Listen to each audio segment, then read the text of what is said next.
By continuing in the meeting, you are consenting to be recorded. Yes. Ricardo, nice to see you again. Hello, Raymond. How are you? I'm fine. Hello, Stephen. Nice Hello, to meet Ricardo. you. Hello from Malaga. I'm in southern Spain now. Oh, Yes. nice. Malaga, yes. Yeah. Ursula. Hello. Good. Nice to see Hello, you. Ursula. Hi, so you, Stefano's coming. Also, Jamie. Stefano. Hello. Stefano, welcome. Hi, everybody. Hi, Steven. Hello, Stefano. Ciao. Nice to see you. Hi, Jamie. Ciao, Hi, Stefano. Hi, Ricardo. Ciao. Hi. Hi. Yeah. So, welcome everyone to this Hotspot number 3, our current event at the moment to connect as Buddhist representatives and teachers in different countries to share about the situation as we experience it, and hopefully to give some advice or orientation how we can deal with the situation personally and be of help in the whole process. Today with us, guests from Europe, 3 representatives of Buddhist unions in their countries, 1 representative of the European Buddhist Union named Jamie Cresswell from England. With us is Ricardo Guerrero, if that is proper pronounced. He is the director of the Hispanic Buddhist Union. And Stefano already was with us before. He is on the board of the Italian Buddhist Union, but also in the European Buddhist Union, as far as I know. Is that correct, Stephen? It is. Yeah, yes, it is. Thank you. And we have with us Ursula Richard, normally from Berlin, but now in kind of quarantine in Switzerland with her partner. And we have with us Stephen Batchelor, a writer and originally an Englishman, but living in France for a long time, near Bordeaux. And he just recently wrote a book that we would like also to talk about, which is The Art of Solitude. So all of you, welcome very much. And we have also Silvia Wetzel with us in form of a letter, which I will read out later. She didn't want to participate in the Zoom meeting, but she gives her warmest greetings to all of you here. So I would like to start with lighting a candle for everyone out there who is either infected or affected by the situation. And I would like to invite you to start with me with a short homage to the Buddha, and then a minute of silence, meditation, and good wishes for all beings out there. And then I finish that with a short blessing. Namo tassa bhagavato arahato samma sambuddhassa. Namo tassa bhagavato arahato samma sambuddhassa. Namo tassa bhagavato arahato samma sambuddhassa. Thank you. So I hope you can hear this.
Bhavattu Sabha Mangalang Rakantu Sabha Devata Sabha Buddhanubhavina Sada Soti Bhavantuti.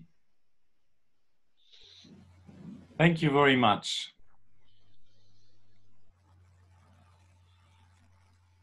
So, I would like to start with Silvia Wetzel. She is a Buddhist teacher for a long time, I think since 1986. She is quite known in Germany for her work with the groups called Tara Libre. And she said she would not like to join this event because she really likes to draw away from everyone at the moment and uses the quarantine very much as a way to retreat, especially during the Easter time.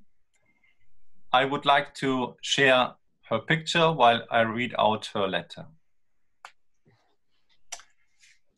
What helps me and others in times of Corona? 3 groups of teachings seem very helpful for me and others in dealing with the difficult times: joy, relationships, and meaning. In trauma therapy, these are considered the 3 main resources for dealing with heavy suffering. Trauma therapy even suggests first to stabilize with positive experiences and only after this to feel pain deeply. This approach works well for me and my students and the very different groups I'm teaching: social workers, professionals, teachers, psychotherapists. We need joy. In difficult times, it is necessary to focus not only on pain and suffering, but on helpful conditions and qualities we and others have, and on problems we don't have. In the last 4 weeks, I read and hear from so many people who help each other in many ways. Rejoicing in good deeds strengthens even the immune system. This points to the second aspect, relationship. We need people. In times of crisis, we understand better that we need other people as much as the air that we breathe. The regular and heartfelt practice of mindfulness in the 4 immeasurable attitudes, love and compassion, joy and equanimity, provides a wonderful tool to deal with all kinds of people and situations. I call it tender mindfulness practice. I practice love or friendliness and joy and rejoicing when things go well, and compassion and equanimity when times are difficult. We need meaning and understanding. Equanimity and a peaceful mind become possible when we understand and accept more and more the laws of life. The 3 marks of existence, suffering, impermanence, and incontrollability, this helps me to develop enough openness and humor, power and patience to deal with the natural suffering of sickness and death, loss and disappointment, and with the additional suffering of greed, hate, and illusion in all kinds in me and others. What do I practice in difficult times? My main practice since more than 40 years is Green Tara. I recited her mantra a million times since, and it became the basic tune of my life. The mantra swings in me and reminds me that I'm never alone, but supported by the wisdom, love, and skill of all beings and of all Buddhas and Bodhisattvas of all times and cultures.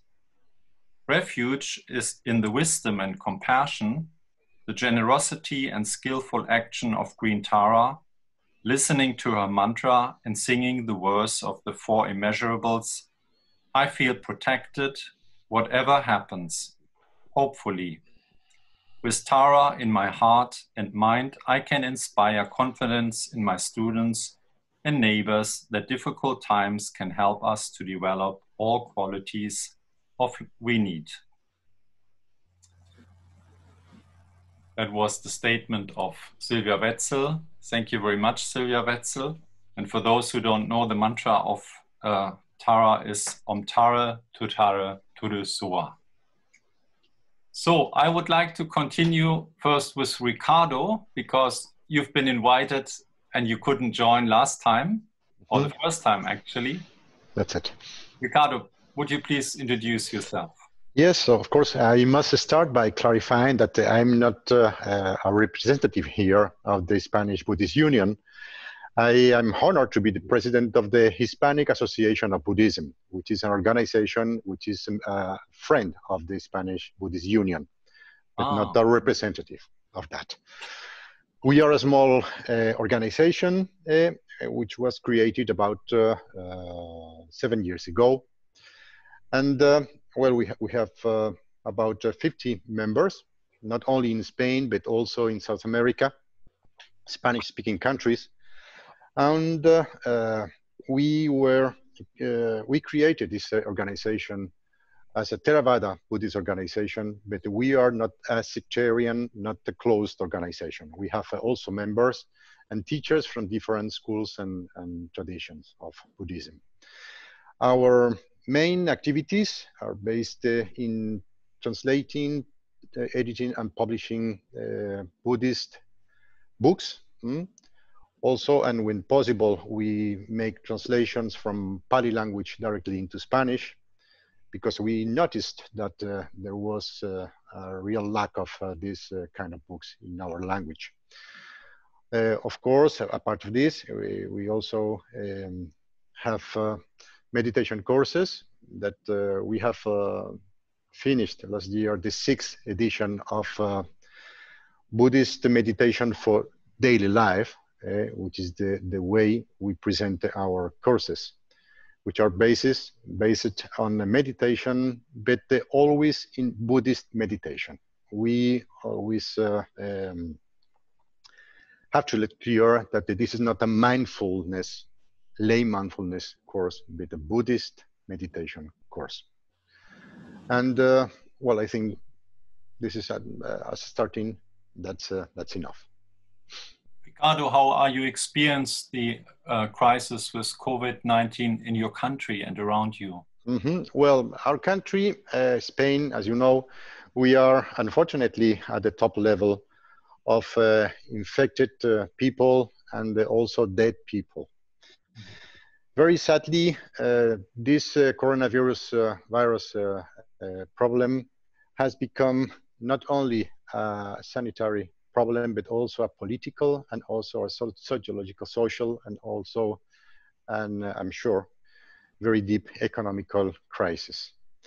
By our particularities, the Spanish government didn't take the due measures on time. Instead of following the experts' advices, they decided to apply ideology for that, with this disaster as a result.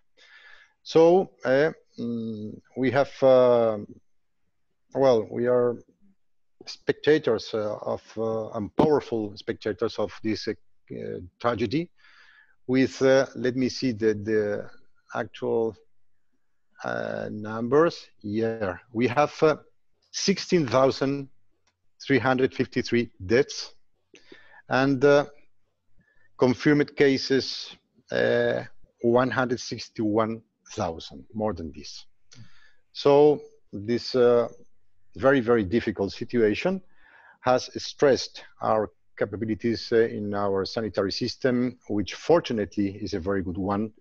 And our professionals, doctors and nurses and all staff, they are doing a great job and they are finally managing the situation.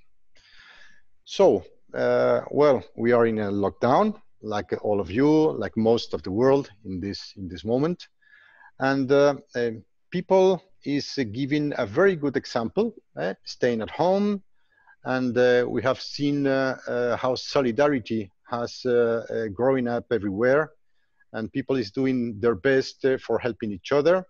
And in this, well, in this case, we have to say that we are quite proud of ourselves. Not proud of of course, politicians, but very proud of our society. This is, and a part of this, well, I think that everybody has noticed that for this crisis, something has failed. And what we are receiving as Buddhists is that the people is approaching, looking for different answers to their questions. In a certain way, our traditional Christian traditional society is not giving an answer good enough for most of people. And well, now is our time to say, okay, we've been studying and speaking and publishing books about suffering, about impermanence, about, well, all that you know. And now, finally, you are paying attention of what we have taught, what we have said, and all that we have written for years. Mm-hmm. And how are the groups that you are connected with dealing with the situation? Do they use video or telephone to connect with each other? Yes, yes. We are using all social networks are working, are perfectly working. We have WhatsApp groups. Also, we are using Zoom, the same technology, the same app, for our meditation courses. And well, I have also checked that a lot of organizations and groups, friends of us, they are also using these technologies, and people is in touch with the organizations and also among us. Mm-hmm. Everyone else, please feel free to ask about the situation. I would have another question already. How about those who are dying? Last time we heard from Stefano that there's no way at all that relatives can be with those who die, and even no funerals are possible. How is the situation in Spain? Exactly the same. Exactly the same. Yes. Well, for the first time in our recent history, we are not watching any image on TV. Mm-hmm. The government policy for information hasn't allowed at all cameras to enter the places where are where people can say the gravity of this situation. So there is a blackout about all this tragedy. Mm-hmm. I suppose that they believe that the things that people don't see, they don't exist. But we perfectly know about the situation. Mm-hmm. Nowadays, information not only comes from TV, also we have technologies, we have the social networks, and information is everywhere. Mm-hmm. But yes, unfortunately, the situation is same than Italy regarding the dead people. Mm-hmm. And also families, they cannot, I suppose, I think that they can go to funerals only 5 people, no more than this, in a family, and with a very restricted ways.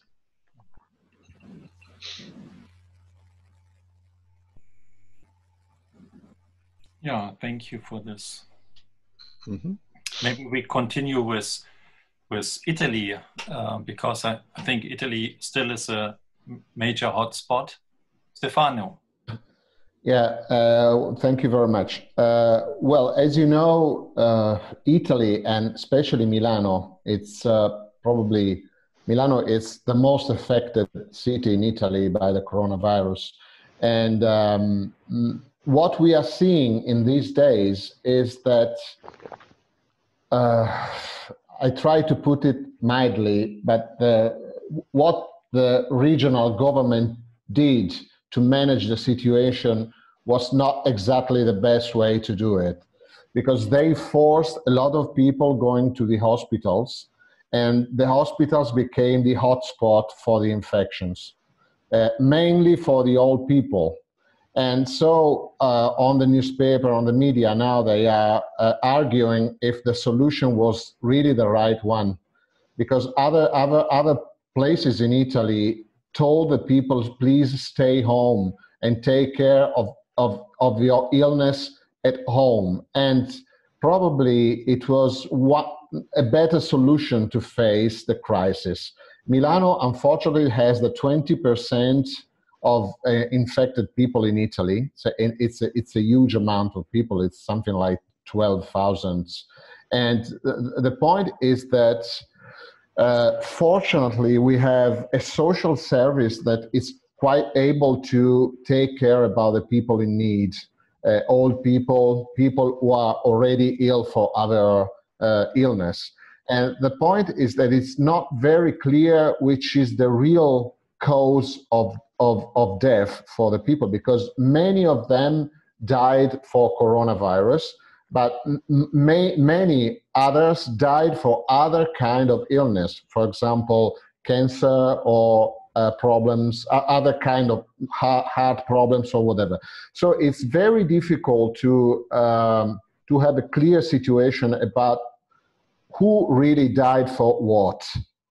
And that's the point now, because this made the situation worse, because it's not very easy to understand how to manage the people who go to the hospital if they really have only the coronavirus illness or if they have other pathologies that create problems. What is happening is that finally, after 2 months, you know that Italy was the first country in Europe that had real problems with the coronavirus. And it was a little bit sad to see that other countries at the beginning thought that it was only an Italian affair. And now that the problem is widespread all over Europe, and we are slowly getting out of the emergency. We will be in quarantine till the end of April, but slowly, the infection it's becoming better, and so probably the situation will be easier in the next days. But there's another problem, that is the economy, because a country that stays still for 2 or 3 months, you know, it's not so easy. The situation is not very easy, and so the government is trying to create solutions to support industries, to support shops, to support all the people that were not able to have an income in the last 2 months, and so these two emergencies are going together in this moment in Italy. And I just want to add that fortunately in the north of Italy, the situation of the healthcare system, it's much better than in the south and in the center. So fortunately, the hospitals were ready to face the infection from the beginning. But again, it's not so clear if it transformed the hospital in hotspots or not. And they are discussing about it now. Mm-hmm. Because among the total amount of people who are dying, many of them are doctors. Mm. And that's the situation in Italy mainly. Stefano, is there a way to give comfort to the relatives of people who die? Is there a kind of hospice work that you can provide, or do they have to be with the situation all by themselves? I was talking just yesterday with a friend of mine that is a clinical psychologist. He works in the hospitals, and he's also the president of one non-profit organization in Italy that takes care about this kind of psychological problems.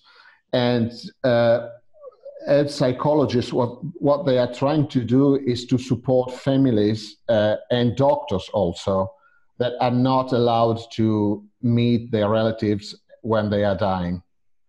Because unfortunately, in the hospitals, there are special areas where those kind of people are put in order not to infect others. And the only people who can get into the areas are doctors. And so they die alone. That's the point. But the families need support, need spiritual support sometimes, need a lot of things, because it's not, you know, they also can't talk with their parents or with their relatives by phone, because everything is completely forbidden.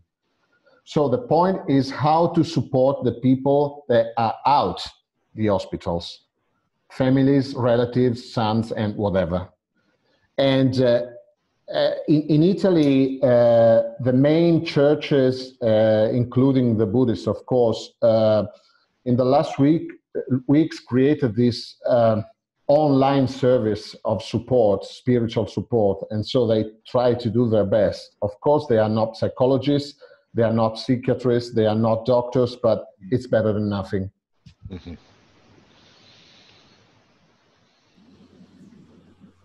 Stefano, last time we talked shortly with you about the problem that if people are locked up in their houses, and especially family members who have to stay now all day together, that certain problems may arise, even violence at home.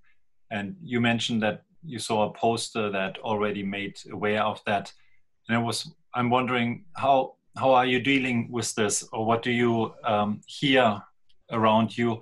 Because your country has been the country that has the lock up for the longest time in Europe. Yeah. Well, well, it's a delicate, a difficult problem, because you know, there are many non-profit organizations in Italy that usually deal with this problem and usually try to support women who are inflicted by violence. And the numbers that I hear in these days,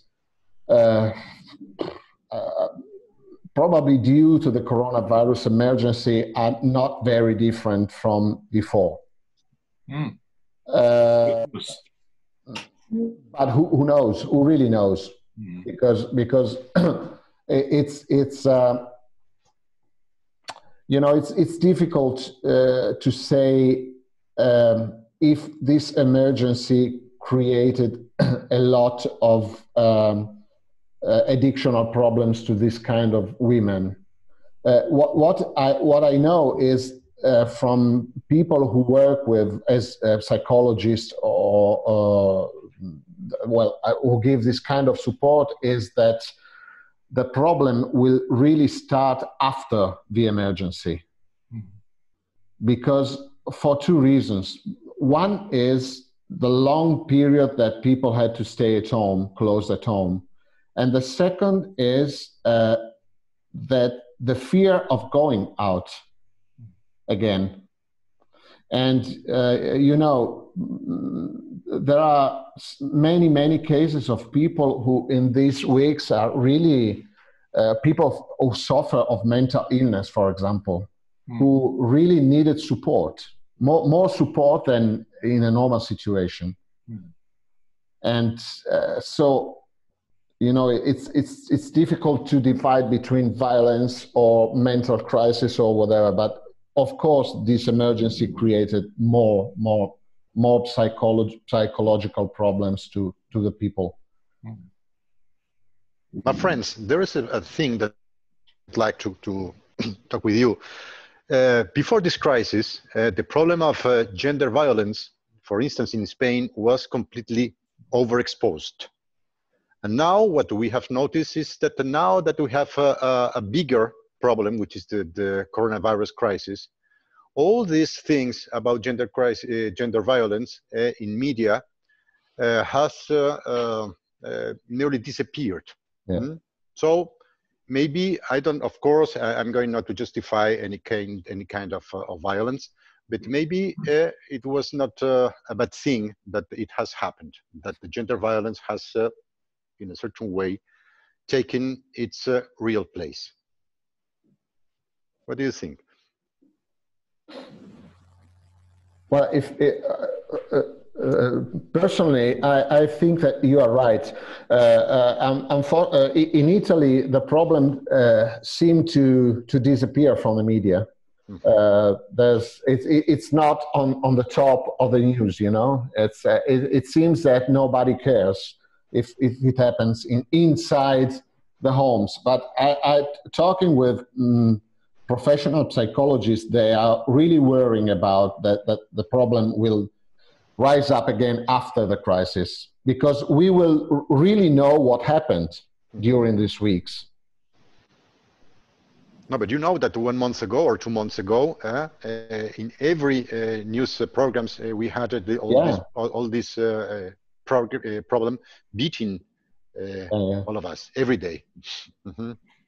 There's a lot of news that is not passed on at the moment. One is the daily death rate of 24,000 by malnutrition, which I wonder how high the number is now, but there are no figures. Yeah, there's a lot that is not getting reported at the moment. Yeah, I just wanted to say that in the UK, talking about this domestic violence issue, actually it has been in the media quite a lot. I've noticed it, and every day at around 4 or 5 o'clock, we've been having briefings from the government. And today it was the Home Secretary, Priti Patel, and she specifically talked about it and actually put some money into supporting some of the charities who are looking after particularly women. So I think that there has been quite a lot of media pickup on it, pushed by various, maybe women's groups. But I think that's very good. So, in a sense, I'm quite pleased that it's being picked up in the UK, because in the past, my feeling was that it was sort of covered up. So now it's being brought to the fore a bit more. Yeah. Jamie, since you started, would you please introduce yourself a little bit for those who will watch this? Yeah, well, thank you very much. Jamie Cresswell, it's very nice to be here. Thank you for coming. And see all your faces. It's an international Sangha, I think. Yeah. Yes, well, I'm Jamie Cresswell. I'm various things. I'm a Buddhist, have been for 36 years or something. For 6 years, I was president of the European Buddhist Union. Now I'm vice president, as well as Stefano here. And I run something called the Center for Applied Buddhism, which looks at Buddhist ideas, concepts, and tries to sort of find out or look at what is valuable, what is of value from the Buddhist teachings in contemporary society. But we like to interact with other faiths and other philosophies as well. So that's sort of a bit of what I do. Would you like me to answer the question? Yes, please. Let us. Go ahead to tell us more about the UK or Great Britain. Well, it's it's such a strange time. What can I say? I mean, a lot of what you've already said is similar in the UK. We've been in lockdown now for 3 weeks, I think, or just over 3 weeks. So I'm at home. I've been at home for that time. And I think what's really affected me has been the way people are treating other people. And that, I mean, in two ways. One is I noticed that in the area where I live, people are being warm and friendly. There's a desire to reach out across the 2 meters that we're not allowed to go any closer, and to experience that relationship, that friendship. And WhatsApp groups sprung up. I live in a small village, so WhatsApp groups sprung up for the village, and lots of people are sending messages and things. And I felt that really a lot of heart came out of people. And that I was very grateful for, I must say. And the other side was, in the first week, I went to a supermarket to get food and so on. And I queued up, and by then we'd got the 2 meter distance thing going on. So everyone's trying to be 2 meters away from each other. And I got to the checkout, and I could hear a man on the checkout further down complaining to the woman on the checkout and really being quite rude to her about the situation. Why do I have to stand 2 meters? It's ridiculous. Why don't you open more checkouts? And getting quite sort of aggressive. And I thought, wow, these people actually in this situation are going to have to put up with this. There's going to be people who do this. So I wanted to express my thanks to those people. So maybe a little bit too much. I've been going around thanking people all the time. When I see staff in the supermarkets, or I stood and waited for the men to come and empty my bin the other day and thanked them, and things like that. Because I think it's really important to recognize that there are people out there still working, where, I'm stuck at home, trying to do a bit of work when I can. But there's people really giving their all and giving their lives, actually, and that doesn't, that's other than the people who are working in the health service and those services who are absolutely on the front line. So that really was one of the things that I've been really thinking about. And the other one was how not to be passive in this situation. Because I found it very easy just to sort of sit and think, oh, well, this is very nice. I'm just sitting at home, But actually, there's very little action we can take. But I wanted to take action. I felt like, I've got to be part of this. In some way, I've got to know that I'm part of this whole process, and I've got something to give to it. And that's been quite difficult to sort of work out how to be part, how to support in some way. One thing, just a practical thing I did was I set up a little fundraiser for a charity, a small charity that works in Nepal, in education in Nepal, and raised some money for them. Not a huge amount, but I thought that's something I can do. So in terms of what's happening around me, I think it's pretty much the same as everyone has said. It's very similar. Shocking numbers of deaths, 9,500 in the last 24 hours. I think we're up to nearly 80,000 overall, which to me is shocking. Very sad situations where people are dying, maybe a bit different in the UK because people absolutely cannot go to funerals or to the bedside of people who are dying. So people are losing parents, loved ones, family, friends, without being able to, talk to them and say goodbye or whatever. And I went through a little bit of a panic myself in the early period about my parents. My parents are nearly 90, they're 90 this year. And they're actually doing amazingly well. But I suddenly thought, oh, what if they die and I don't get to see them, And it was an interesting process for me because I really began to, again, value my parents, and see the value of that relationship. And also my sister, and my nephews and niece and so on. It sort of became very strong in my heart, those connections. So the other thing I've been doing is, sending little messages just to friends, on the internet. How are you doing? Is everything all right? People I haven't seen maybe for years. Yeah. Look them up on Facebook or whatever, and oh, look, that person, send a message, And some people most people have responded, oh, nice to hear from you, whatever. So in that way, I felt a little bit sort of that I'm playing my role in this amazing interconnected web that's going on around the world, which is, an extraordinary situation for all of us. And then I suppose the other thing is that we have in our Buddhist community, we have been, working quite hard to stay in contact, mainly over Zoom or phone calls, and hold our own. We usually have, weekly meetings in people's homes. Of course, we can't do that, so we've been doing that on Zoom. Another plug for Zoom, and allowing each person really to speak from their hearts. And what's been interesting is more people come to those meetings that came to the practical meetings that we used to have.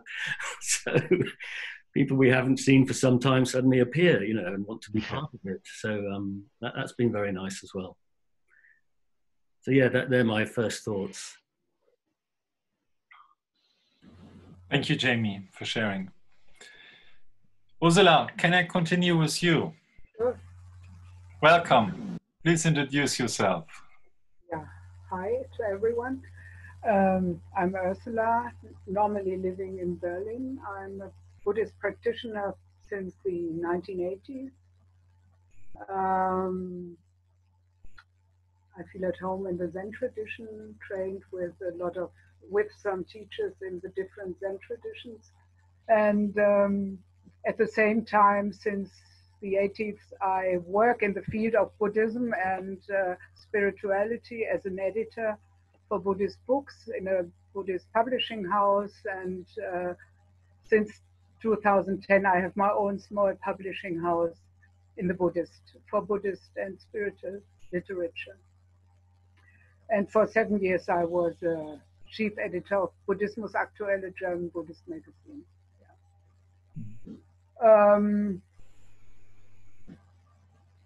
Yeah. I live now in Switzerland. I went to Switzerland beginning of March, only for some days, and then the border closing was announced, and as a German I know that I can go to Germany at any time, but it is still completely open at the moment when the borders will open again and I could return to Switzerland. So in Berlin I live alone, and now here I live together with my partner and her 22-year-old son. Both are still working in the field of medical care with mentally ill persons. And so I can observe from their perspective that the mental health problems increase. People are very depressed, staying at home, and get anger and get psychotic episodes. And so it's really important that there are enough people to take care. There are in Switzerland, with a population of about 8 million people, about 25,000 infected and about 1,000 dead now. So it is also possible to go out for a walk, even there's a lockdown for about 3 weeks now. And the supermarkets are open so that you can buy things you need for your daily living. Compared to other European countries like Italy or Spain, the situation here is of course much better. And the health system still works well, same in Germany. But Switzerland is one of the richest countries. So that's to keep in mind. Compared to countries in Asia or Africa or in the refugee camps at the border of Europe, it's certainly paradise here, at least as I can judge it. Of course, only for certain classes of the population, it's different. For the people who work in the field of care, and also the people who sell the food, who sell things, Because of the restrictions, I observe that in many places, people live much closer together than before. And what I have heard for Switzerland and for Germany is that the violence in families is increased. And what I have heard from Berlin is that there are hotels rented now for beaten women. So there might be more discussions in the past about gender violence, domestic violence. If it is overexposed, I don't know, because there's a study from 2018 that in Germany every third day a woman is murdered by her husband or her partner. And so I think this is still a very important subject, even in the moment there is only corona virus in the media. And that other subjects stay important.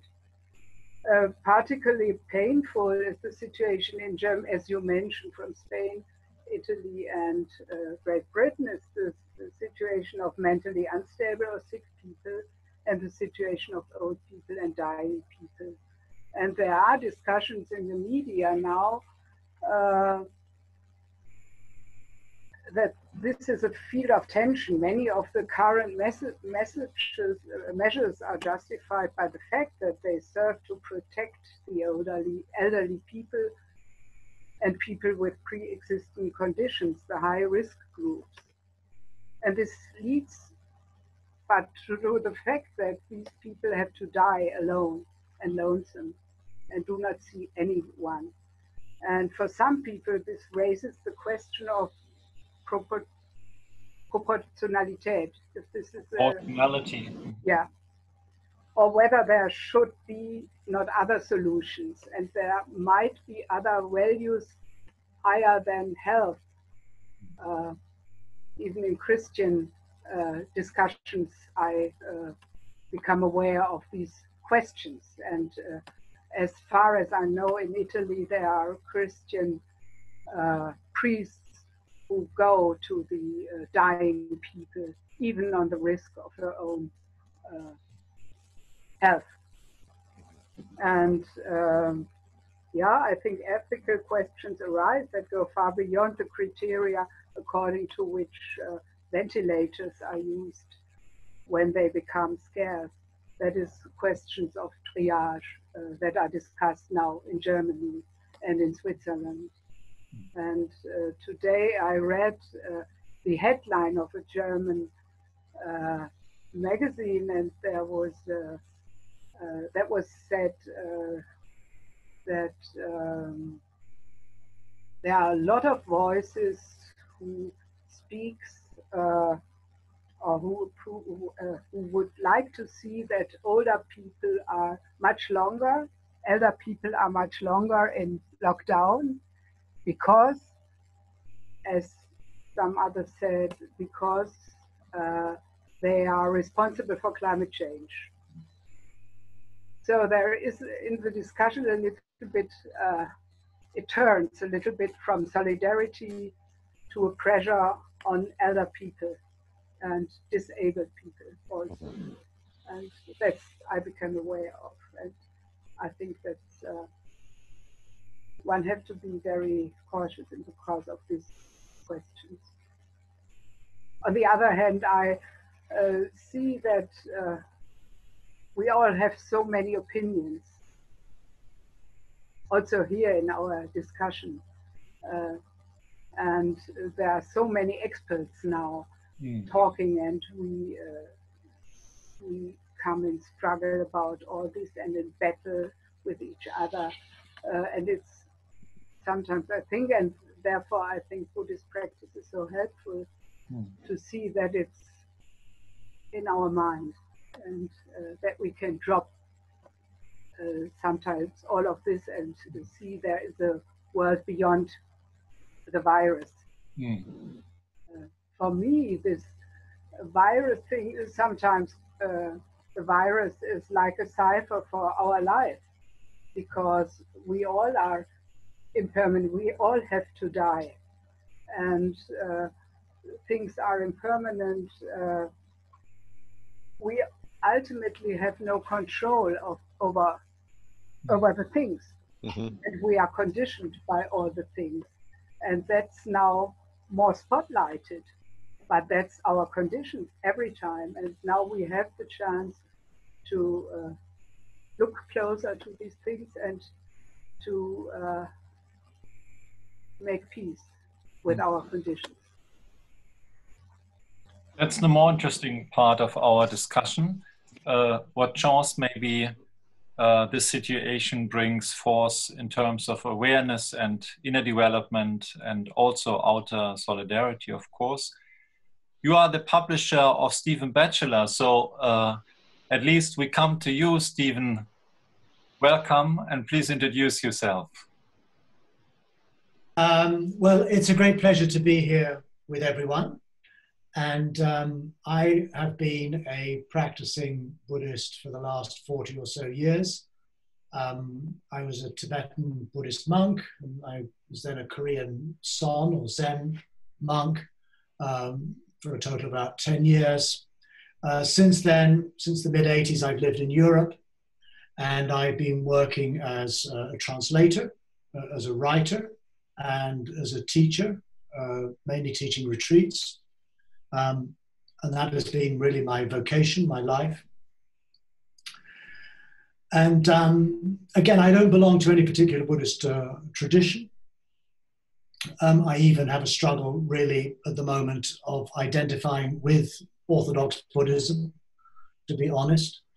And yet my life is deeply rooted in the practice of the Dharma. And I do my best to try to live according to those values. And to try to find a language and a voice in which we can articulate those values that, in a way that really speaks to the wider public rather than to people who have a particular interest in Buddhism. I think sometimes the Buddhists actually, with their ways of the technical language and often a sense of, a kind of specialness about what they're teaching, can sometimes, I think, fail to really engage with the issues that ordinary men and women in workaday lives are confronting.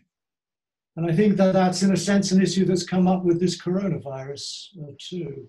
I'm supposed to talk about France now, aren't I? Yes, please. Let us know a little bit how France is doing. Obviously, I'm not French. Je ne suis pas français. But I have lived in France for 20 years. My wife is French. And I've been in lockdown now for nearly a month in a little village east of Bordeaux.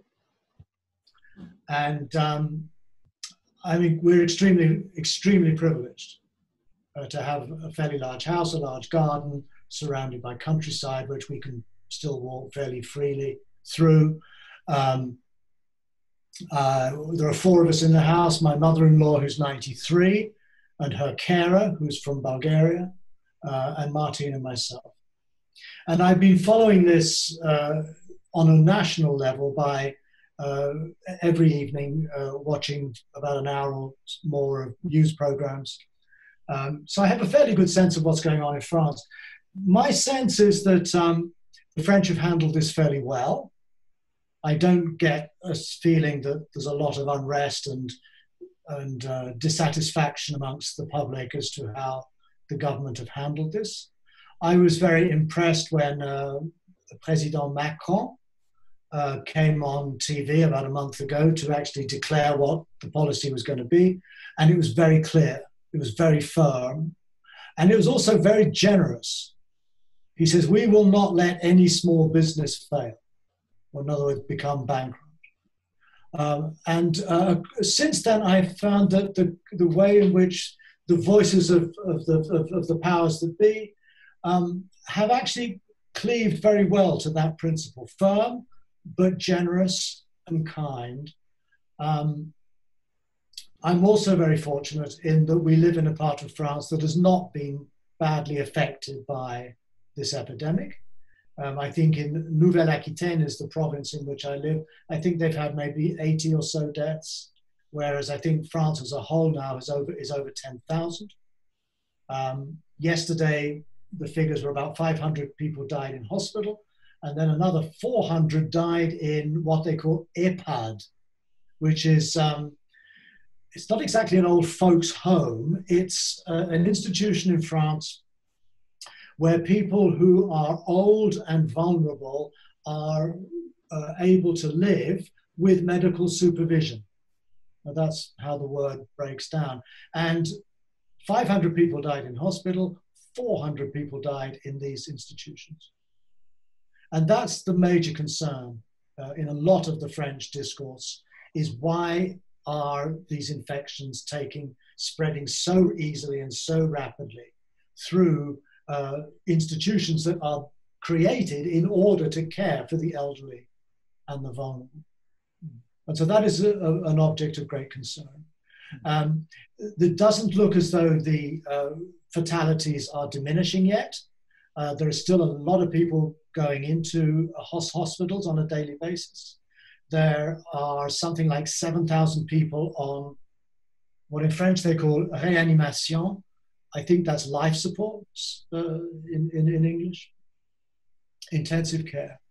And I've been incredibly impressed by the way that the communities around here and more broadly, as I witness it in France, are responding to this situation, are taking care of those who are on the front line. It's been a really wonderful opportunity to witness a surge of real civic responsibility. And as others have commented too, just on the streets, when you here there's only 1 meter. I don't know why it's not 2 meters, but we're given another meter's proximity. But I've been struck too by the kindness of strangers, just the way that they look at you when you pass, even though you may be carrying a virus that could kill them. And I find that that has actually been very moving. On a personal level, I've been extraordinarily touched by the way in which we have entered into a new kind of silence. And even though I live in a village in the countryside, it's very, very clear that the level of human industry and noise and traffic has just quietened down. My mother-in-law, who doesn't know one day from the next, she has quite serious dementia, she keeps saying, "Is it Sunday? Est-ce que c'est dimanche?" In other words, you can actually hear, and I think you can almost feel, the cessation of a certain kind of frenetic human endeavor. And I also feel that that touches me as well. I realize the extent to which I too am caught up in that frenetic endeavor, taking planes and leading retreats and doing all of these things that are supposed to make people calm and quiet and wise. But actually, it's all part of the system too. And I can feel in my own body-mind, something has somehow been let go of. I don't feel held in the grip of that urgency to act. It's a psychological habit, I notice it at that level. But as a collective driving force that runs consumer capitalism, that has temporarily stopped as a kind of like a sort of a collective nirvana, a stopping of greed, of hatred, of delusion, I'm not so sure, but in any case, a stopping, a shutting down. And to me, this has been really a wake-up call to ask myself, what really matters for me in this life? What's this really all about? And to notice how much I was caught up in the thrall of things.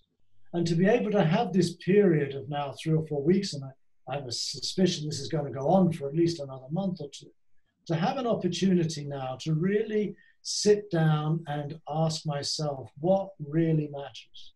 And that, I feel, is not only a contemplative, meditative inquiry, it's a deeply human questioning that I feel is of great need in our society, to have the space to be able to ask these deeper existential questions. And I feel that's also something that the Buddhist communities broadly, but also other spiritual and philosophical movements too, to really use this opportunity where for many of us, we are in a, you know, in a lockdown of some kind, to use this as a contemplative opening to the questions that really matter for us both individually and collectively. And in terms of I mean, I live in France, but I'm not really part of the French Buddhist world. They're not terribly keen on the sort of stuff I do. So my Buddhist communities have always been largely virtual, in Britain mainly and in the States.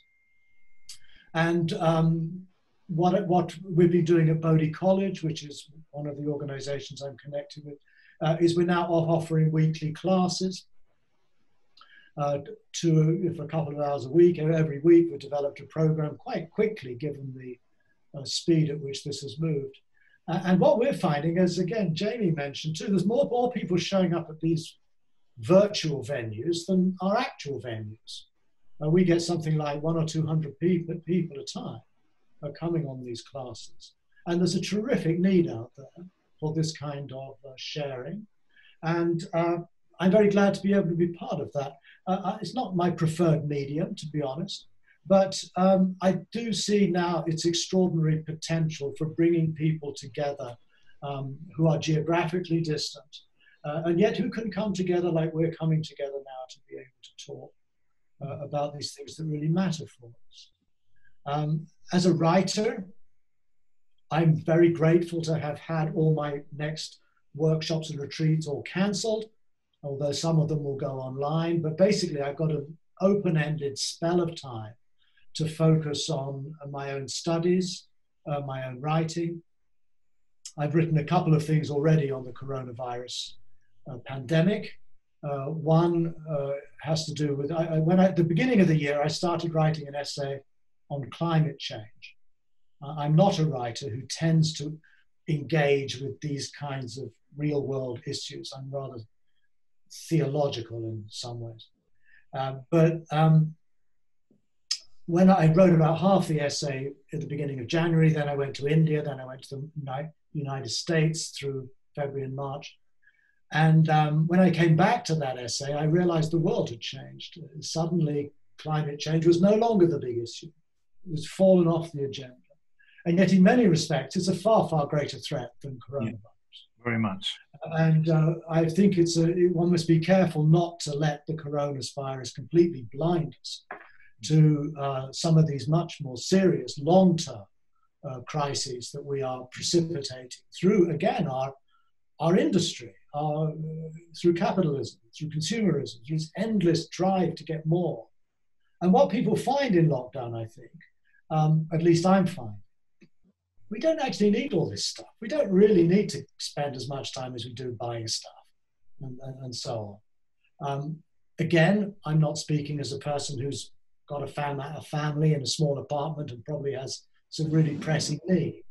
But nonetheless, I do think it's an opportunity for us to rethink some of the big systemic problems that are facing us not now, but will be facing us in years to come. And perhaps this is an opportunity in which we can bring a bit of sanity to all of this. I think all of the spiritual traditions have at their root a commitment to core values. If we were to live by them, I think we'd live in a different world. I don't think Buddhism has all the answers, although I do think the contemplative approaches in Buddhism and the community forming and the different kinds of practices we do together, I think are a very good way of grounding ourselves, of getting a bit of clarity, a bit of stillness. But we need more than that. We need a whole reappraisal of how we as a species are inhabiting this planet. And I don't think if we go back into Christian or Buddhist or Jewish or Islamic classical texts, we'll get much beyond inspirational core values. The real challenge is how do we translate our commitment to these core values into both a language and forms of life, both communally and societally, politically, that could perhaps actually make a difference in the destructive impact that we as a species are having on this world. So my thoughts have gone very much in those directions over these last weeks. And of course, it's an enormous tragedy, and there's an enormous amount of suffering. But again, I think that's an opportunity as much as it is something that we need to generate compassion and care for. It's an opportunity for us to wake up a bit as a species and think differently and hopefully learn to live differently. Stephen, you already went to the second part of our question concerning the opportunities. So I just want to continue with you. You actually wrote a book about a year ago, as I learned, which now gets published. I think in English it was published in February. The German version will come out in Steinrich Verlag, actually Ursula's Publishing House. I don't know when, but probably soon. And the title is The Art of Solitude. As I understood, it's not a Buddhist book or a special Dharma book, but nevertheless it was very much informed by the Atthakavagga, the Book of the Eights, in a very old text in the Sutta Nipata, a part of the Pali tradition, and also by your traveling to places like Ajanta, the caves in South India, where this tradition of solitude can still be seen in the carvings and so on. I actually have been there myself, so I found it very interesting that you draw from that. Could you relate the subject of your book, which is also very much philosophical, as I understand, and it's very interesting, but can you relate this a little bit to an opportunity in the present moment, the art of solitude?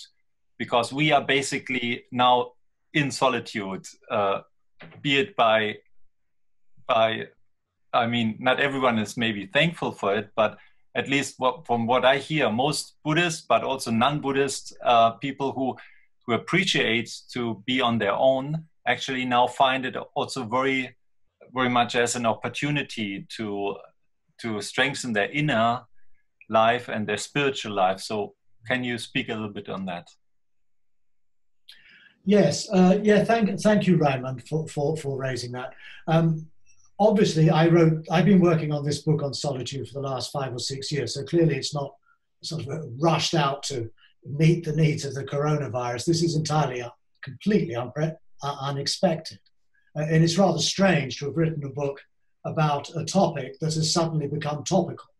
And not only topical, something that people are having to actually confront day to day. There's probably thousands, maybe millions of people by themselves or just with a partner or whatever who are in lockdown and are experiencing, perhaps for the first time, what it's like to actually be alone.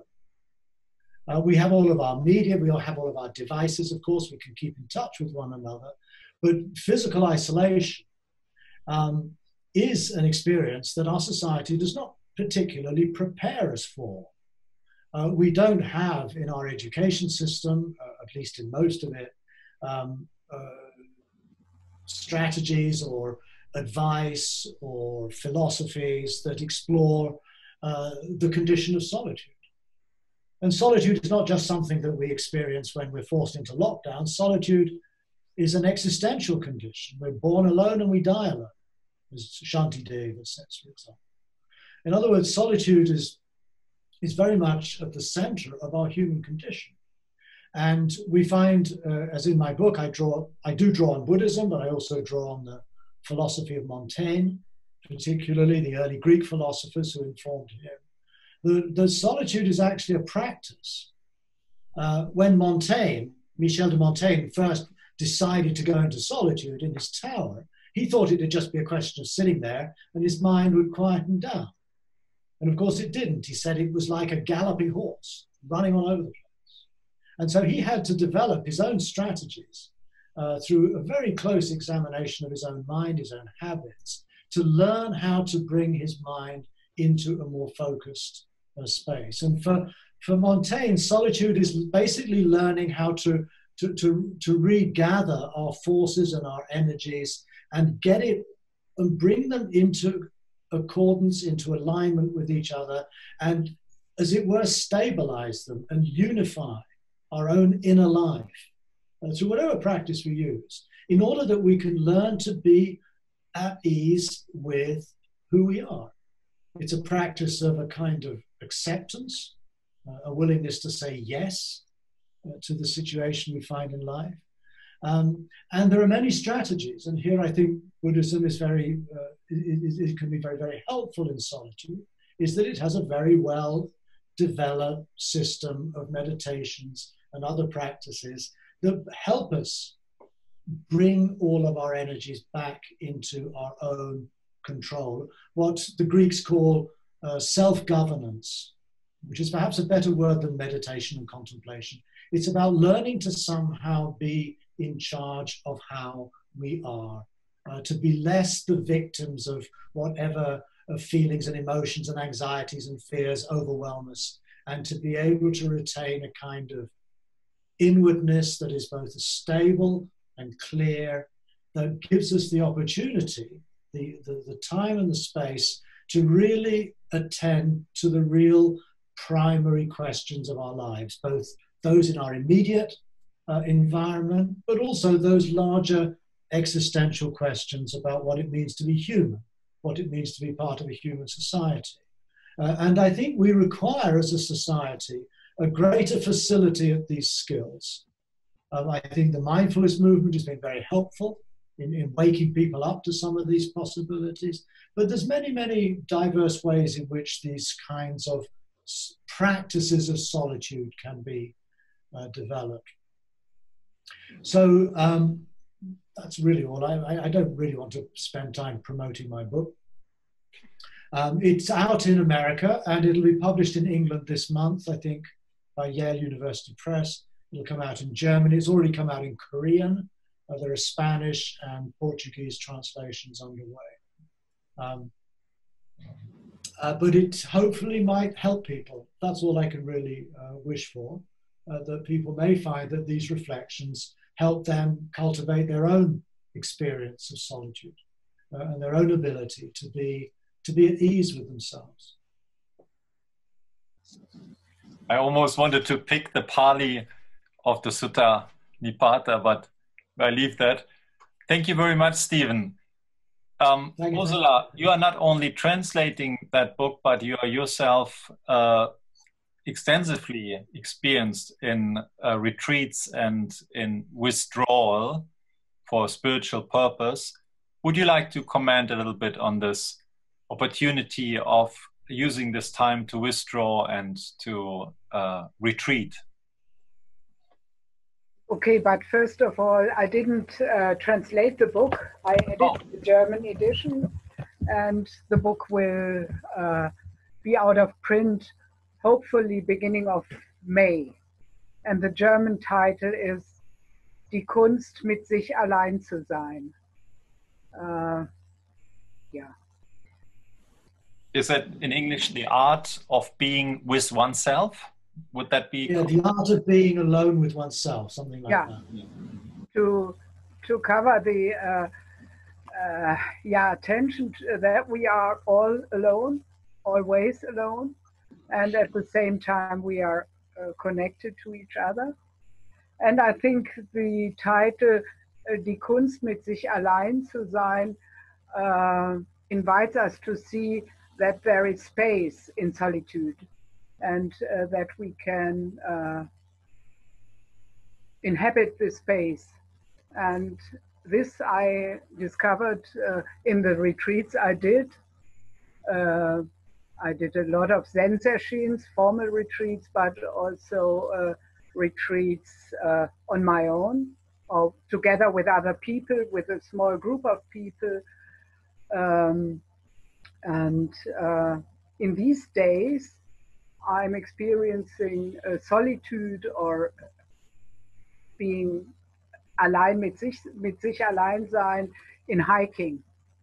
I go hiking every day here, and this is, I mean, a very comfortable situation to do this. I leave the door, I leave the apartment, and then I'm in nature, and I can walk for hours and experience a kind of meditative states, sometimes quite different from states in sitting meditation.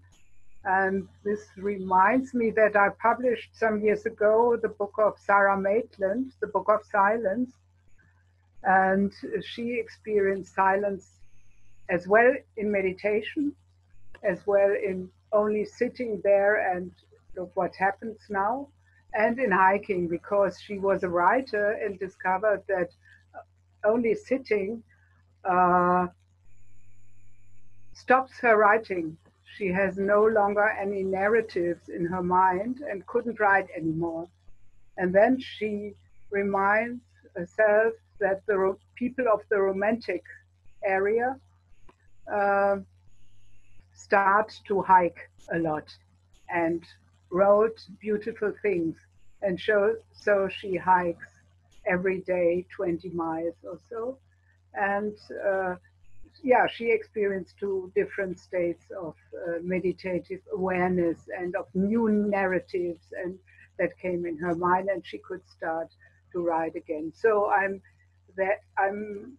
my practice now is to observe all these different states of solitude, of stillness in my mind, and hiking is, as I experience now, is the best way for me to really dive into the experience of of the senses, and to see that is what it is now, the meadows, the green, the snow, mountains in the background, the smell, all these things, and this is what it is now. And this opens me up, my solitude opens me up for the world, and often I have a lot of love for the world, and I think this is connected very much to this experience of being alone, of having this room, having this space, and that's yeah, a wonderful experience I do today, nowadays. I mean, it's then the question when I come home to keep this love for the world when I'm confronted with other people, with other needs. Yeah, that's sometimes not so easy. But that's the challenge now for many people, for a lot of people, for us all, for all of us. Yeah. Thank you, Ursula. I can't hold back to add a little bit, even I'm more supposed to just moderate this, but I used to be a Buddhist monk in the Thai forest tradition. And as you probably know, there are these two words, Chitta Viveka, which is the withdrawal inside of the heart or the mind, but also Kaya Viveka, which is a precondition almost. And I found myself the last years actually enjoying very much just to be on my own in my little room in the middle of a big city, just not participating too much in things. And this situation with Corona raises a lot of feeling of compassion for suffering, actually. But for myself, I have to say, I'm so glad that everyone is living this way now. That gives me so much comfort to just do what I always used to do, to be on my own, basically, most of the time. And for me, the physical withdrawal, not to being involved, not to hear too many noises and things going on, not the lack of full streets and traffic is so supportive for what we then call Chitta Viveka, for really looking inside and kind of feeding the heart with whatever spiritual life one has. Walking for me is also a part. I'm walking about 4 times a day, actually, just around the blocks, usually before I go to bed when no one is out there. I usually hide actually from people here around my area because I like to walk alone in the night before I sleep. It's a kind of meditation for me too. But now I can do that almost every time because people keep distance, right? And everyone is more or less withdrawn. Yeah, I need to say that it's very comforting, actually. I'm aware that you have to No, I was going to say, Raymond, that in that way we are very fortunate because we have tools that most of people didn't have. We have tools to work with in this solitude, because as Stephen said, no one of us was trained for solitude. We are social beings. We are trained for society, and we are used to live in a way that urgent things never let time, never let place for really important ones.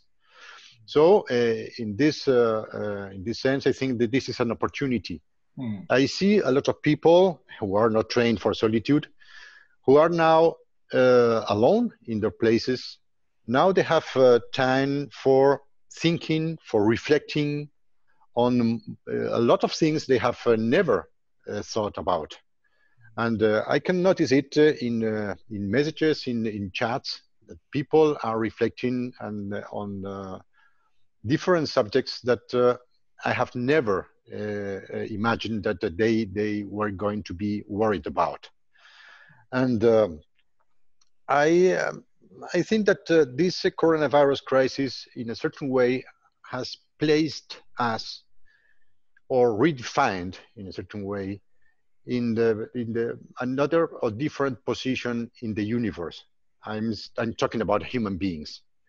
I think that this coronavirus has revealed how weak we are as human beings, and maybe we have to think for the future, and how we have to behave with nature, with environment, with society, with other people, and so on.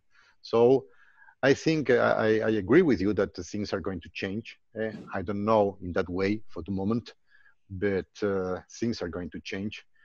And let's do of that change an opportunity.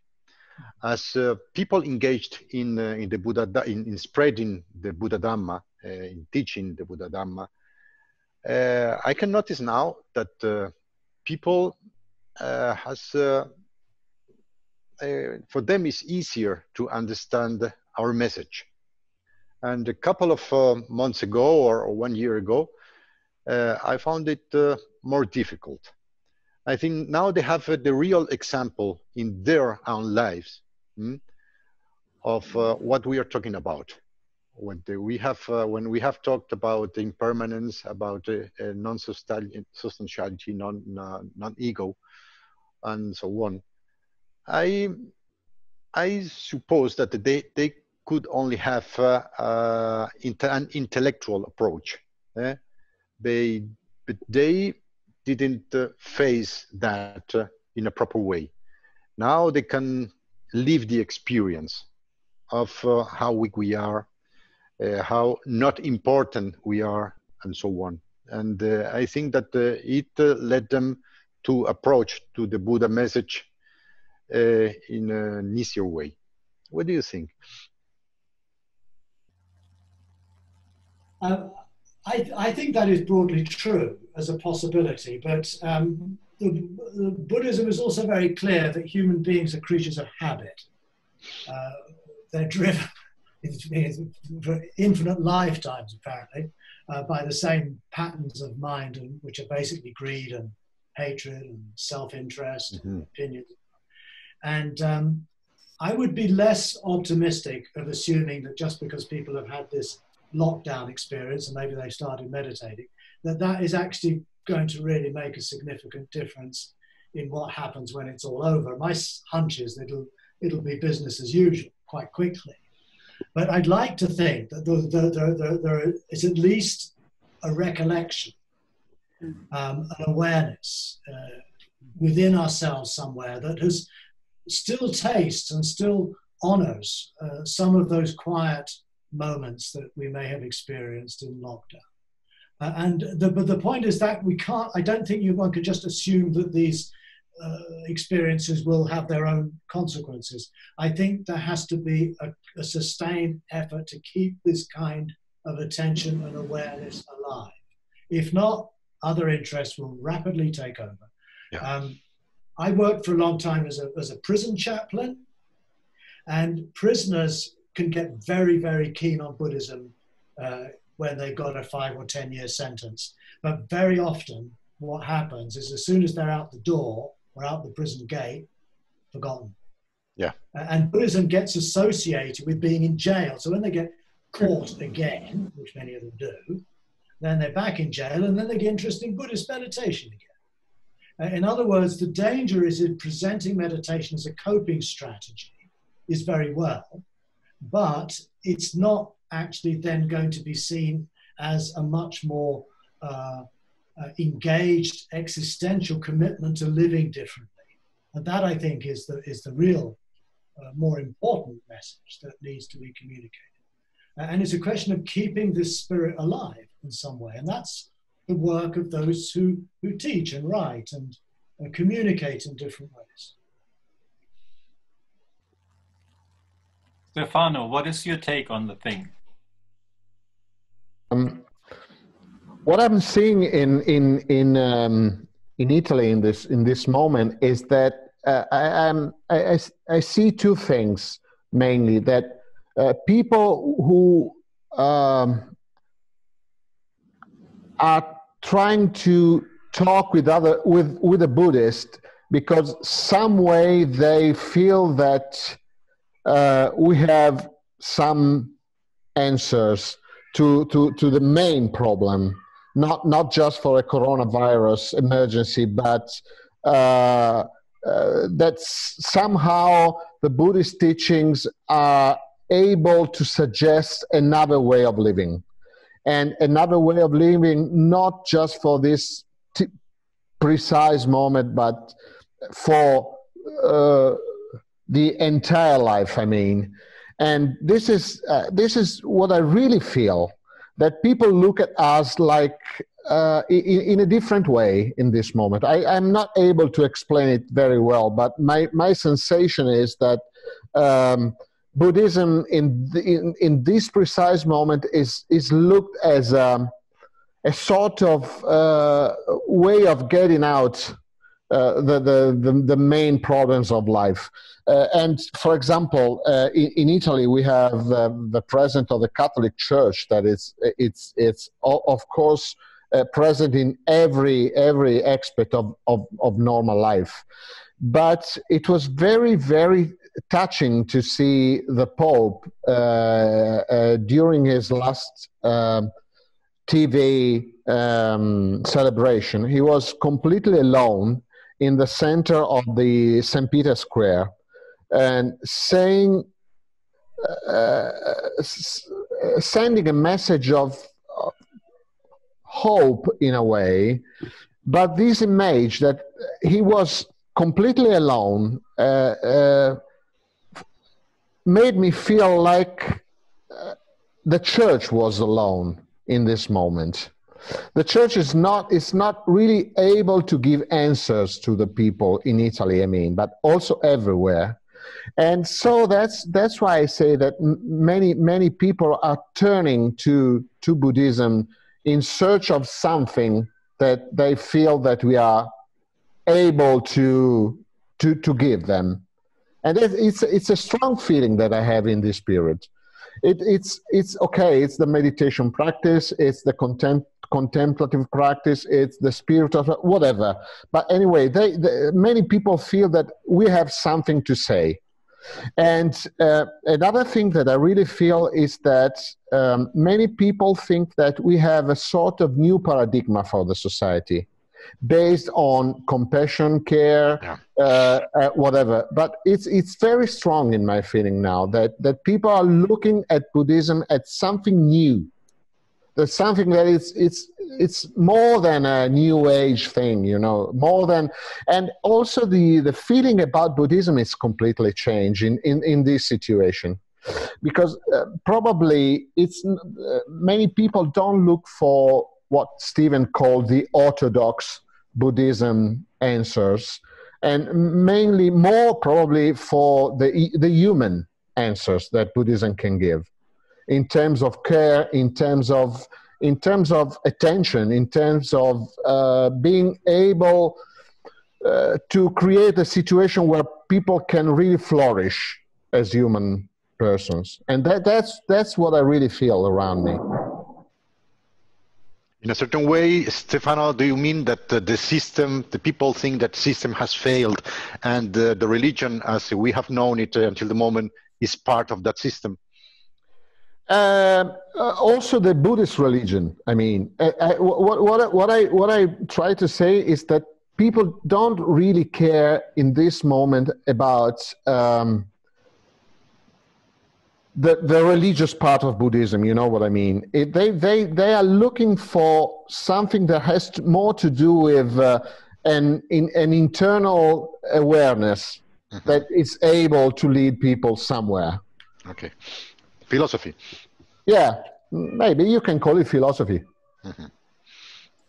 Jamie, are you still here? Yeah, I think so. I think I disappeared for a short while, but I'm back now. I would like to invite you to comment on this, if this time is an opportunity, if awareness can be prolonged, or whatever you want to contribute. Yeah, thank you. It's been so interesting to listen to what everyone's been saying.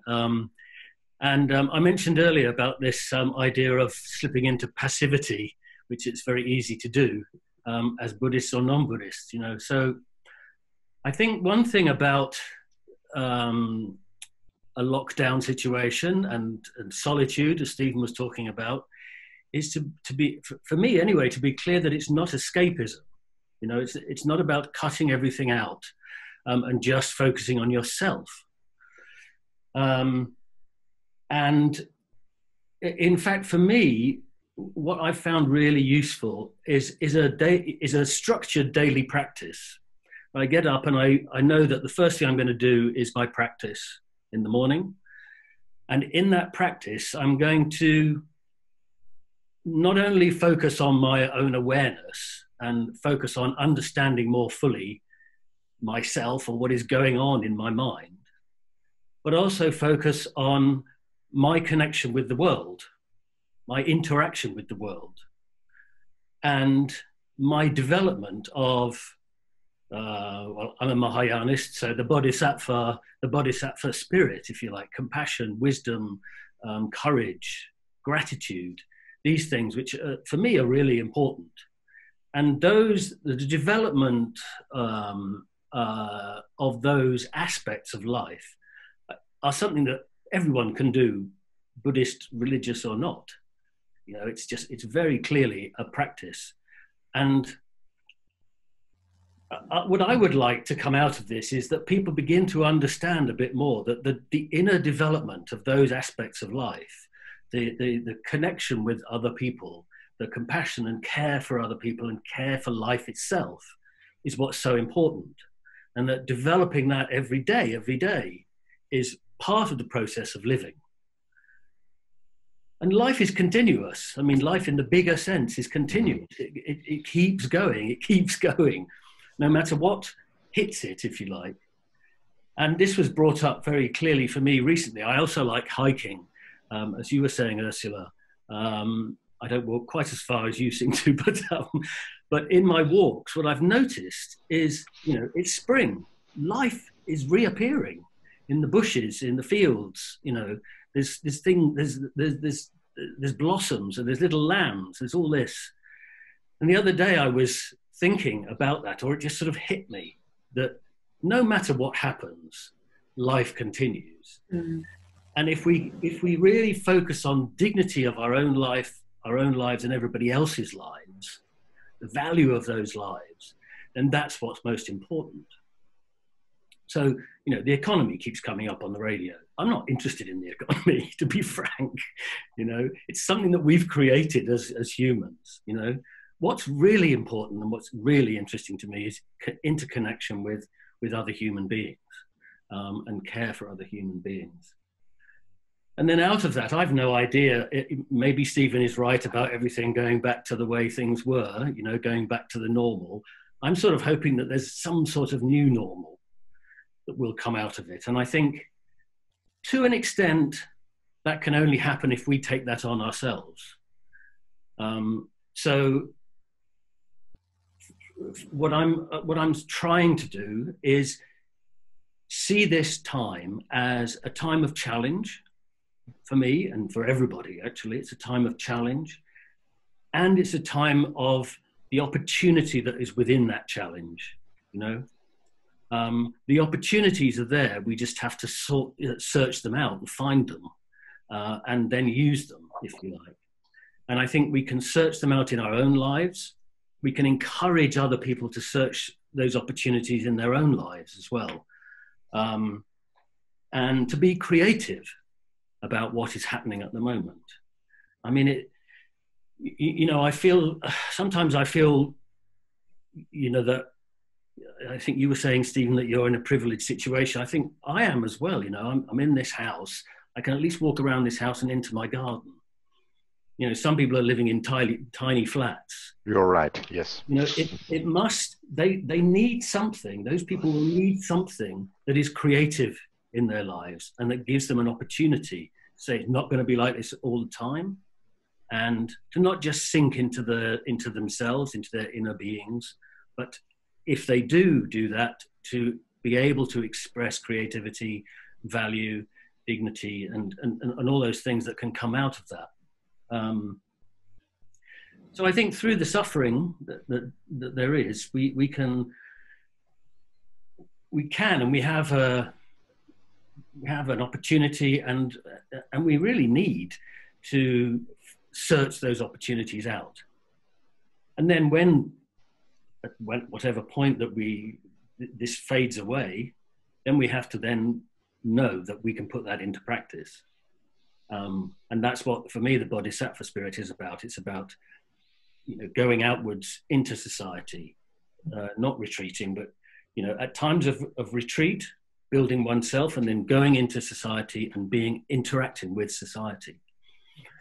So it's a sort of it's a process for me, which I think there are aspects of which other people can link onto and make use of.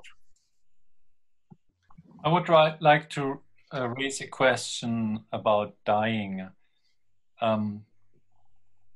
Usually, when in the groups that I'm running, when we contemplate things like I'm subject to aging, subject to illness, subject to death, to dying, that is not so popular.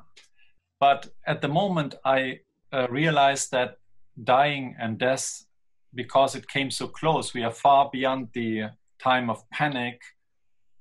We are already kind of coming close to acceptance that some of us will have to die, and we are seeing this actually happening around us. And I observe people around me now really considering what will happen if they would die. And some of them write their last will, even they are in the middle of their 30s. And in a way, it had been always a practice in my spiritual life to reflect the reality that at one day I have to die. And so what is meaningful for me till I die, and what will be, or if anything will be, after death. And I find this subject coming closer to us, and I see this actually as another opportunity, because all spiritual traditions in a way teach that we can only live proper if we consider that we are dying.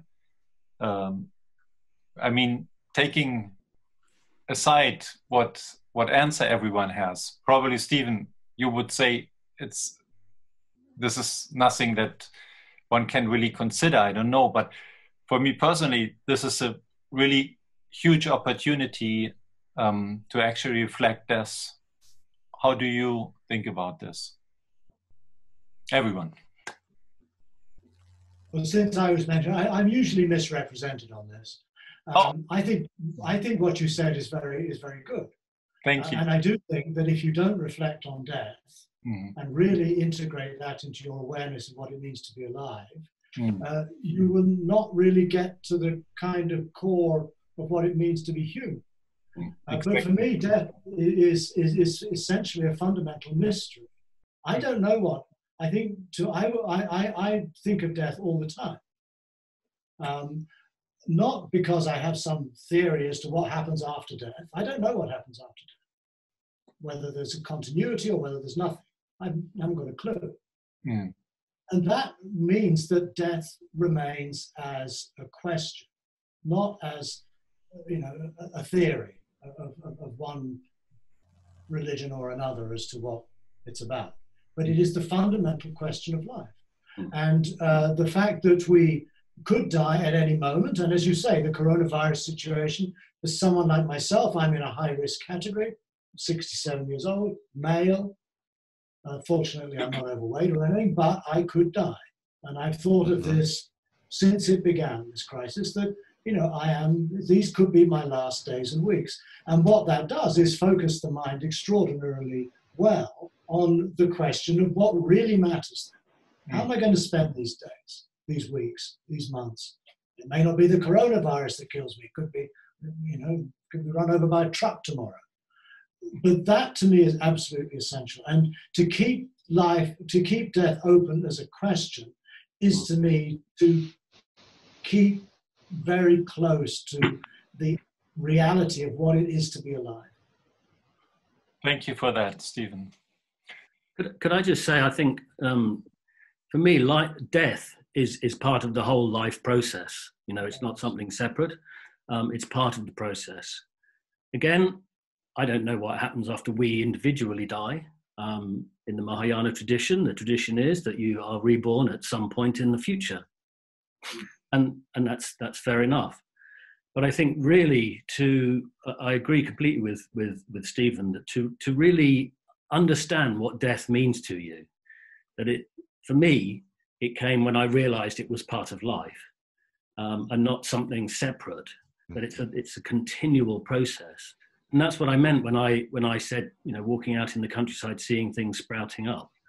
It means that there has been a time where life has been there, but we haven't been able to see it, and it reappears in some sense. So I think to get to a point where one accepts that death is part of the whole process that we're going through. And that, yes, it can be scary, but I think the more one thinks about it, meditates, questions it, the less scary it becomes. And the more sort of ordinary it becomes, because it is ordinary. It's everything goes through it. Yes, I agree with you, Jamie and Stephen. Also for me, I never think about death. Not usually. I mean, I'm not worried at all. I don't know when the moment arrives what's going to happen. I don't know. But the question is, I have also assimilated the idea of death as part of my life. So I think in death in the same way I think in aging or be born.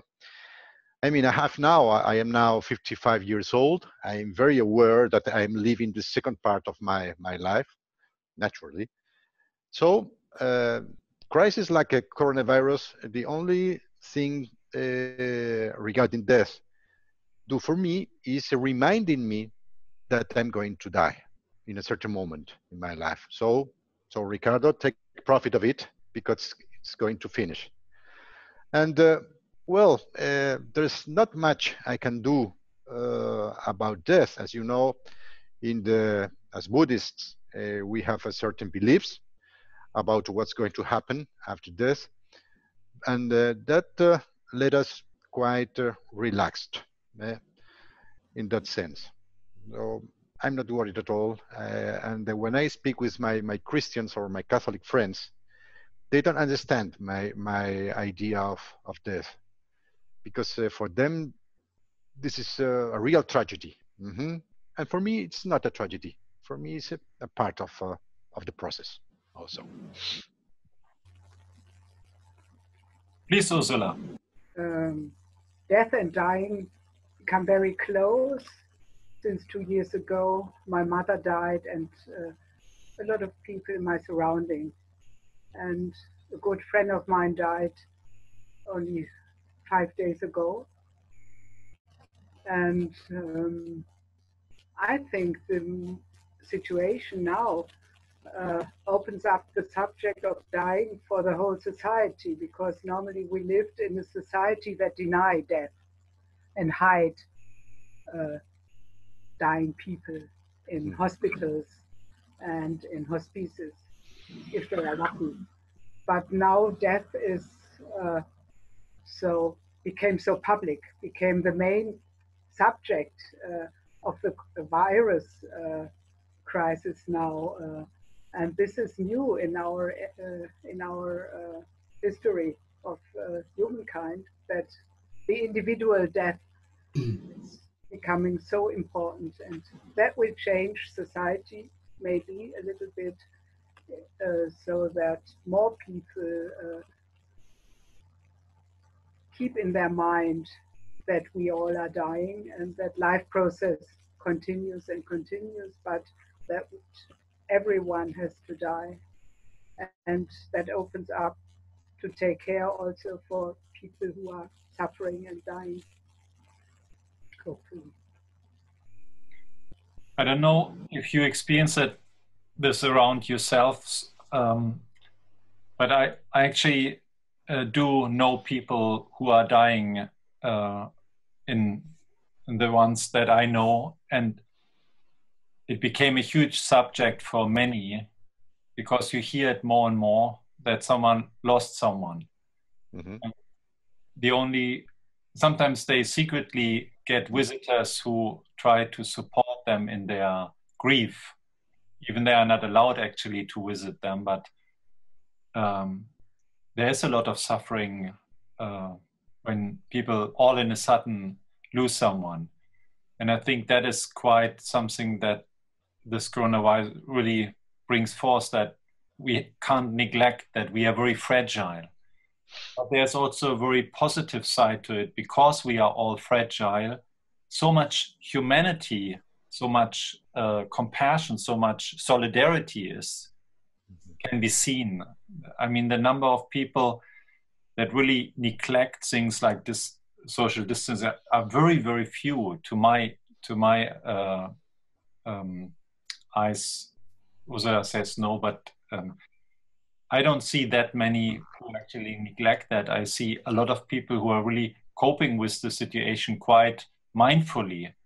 And that's something that definitely makes me very thankful and happy, that these things that we always think are so important, right? I mean, to care for each other, to change our attitudes, to see economical growth as the main important things, and so on. And in a way, inside myself, I pray that this will turn towards climate change too, and towards taking care of other people dying because of malnutrition, for instance, which is a huge subject actually. As I told you in the beginning, I'm on the board of the new organization called Mitgefühl in Aktion, Compassion in Action, which is an entirely aid organization started by Buddhists, but it's only for helping, nothing else, no religious purpose. And first we had an immediate decline of donations, and we just a little bit said to our members, please don't let us forget, we have a vaccination for most people who are dying, which is food, sharing goods, money, and we all are very rich compared to most people. And fortunately, we see now donation rising a little bit more and a little bit more, because people get aware that we are doing really good. We have so much to share. I'm myself self-employed. Actually, I could be troubled, but honestly, till I am in shortage of the basic needs, it won't probably never happen. We have so much to share. And I really pray, if you allow me to use that word, that this awareness of mutual interdependence, which I think the Buddhist understanding actually emphasizes a lot, that we are mutually interdependent, is so visible and so clear now. Whatever happens somewhere else is affecting me, and vice versa.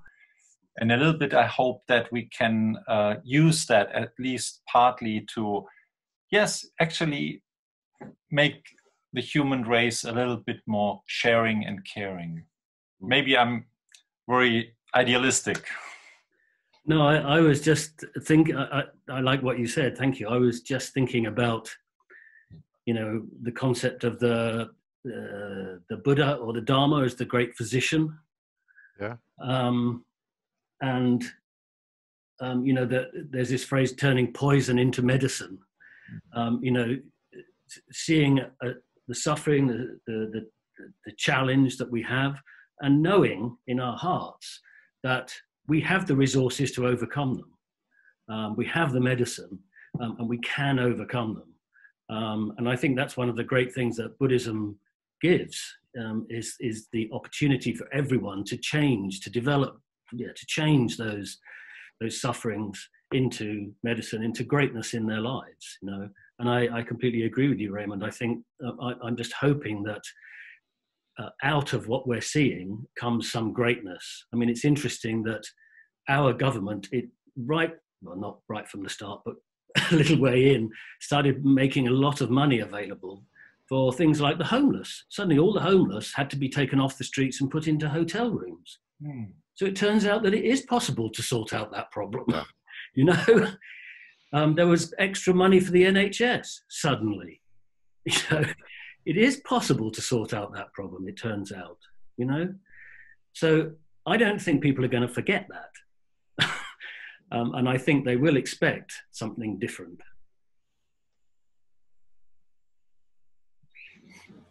Well, I hope you're right, Jamie.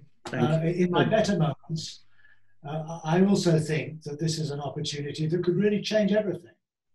But again, it won't happen by itself. No. It requires people like us, perhaps, and others, to make a concerted effort to keep this kind of awareness alive. That's completely right, Stephen. I completely agree. I hope you're right, my friends. I really hope you're right. Well, I'm afraid I have to go. My wife leaves me at the dinner table. Maybe shall we finish it off here for everyone? Yeah, that's fine. Let's finish it off together. May I invite you to just recite the very basic wishes for the well-being of everyone from the Mahayana tradition, which are very well known to you, I think. Yeah. Okay. Here we go. Oh, yeah. Yeah, it's the 4 immeasurables, which basically are in every tradition. So please recite with me. May all beings have happiness and the cause of happiness. May they be free from suffering and the cause of suffering. May they always experience happiness, which is totally free from suffering. May they remain in the great equanimity, which is without attachment and aversion. Thank you, everyone, for joining in today. Thank you very much. Please stay healthy and be a good influence for your surrounding and keep up the good awareness of the moment. Thank you. Thank you. Thank you, everybody. Thank you, everybody. Dankeschön, Raimund. Lovely to see you. Nice Bye. to see you all. Bye-bye. Bye-bye. Greetings to Martin, please, Stephen. Goodbye. Goodbye. Goodbye.